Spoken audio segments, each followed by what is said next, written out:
శ్రీ గురుభ్యో నమః. ఓం శ్రీ గణాధ్యక్షరాయ నమః.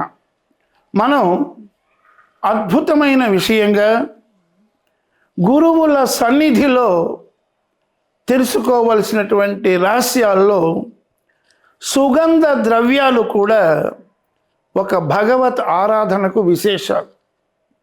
అందువలన మనము సుగంధ ద్రవ్యాలు కూడా భగవత్ ఆరాధనగా భగవంతుడికి నైవేద్యం పెట్టేటప్పుడు అద్భుతమైనటువంటి విధంగా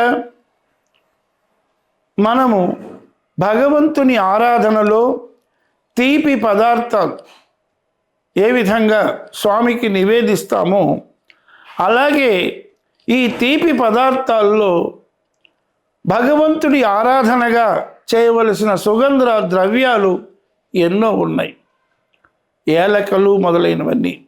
అందువల్ల ఇప్పుడు మన ప్రశ్న, ఏలకలు ఎందుకు వాడాలి అంటే, పూర్వం మఠాధిపతులు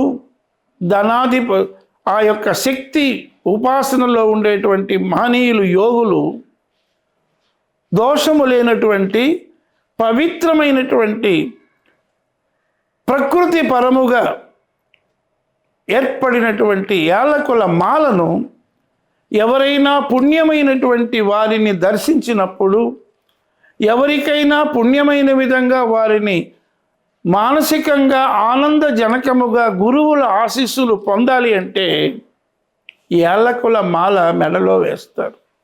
అంటే గురువులకు మైల పనికిరాదు.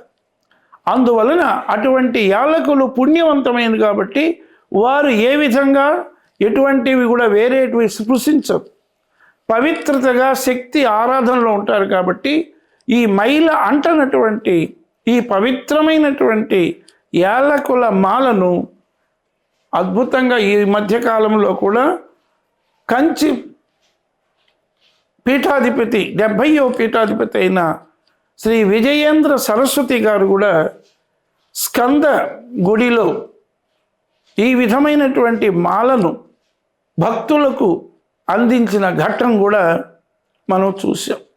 అందువలన భగవత్ ఆరాధనకు ఏలకలు పవిత్రమైనవి. సుగంధ ద్రవ్యాలు ముఖ్యంగా దేవతా వృక్షాలు.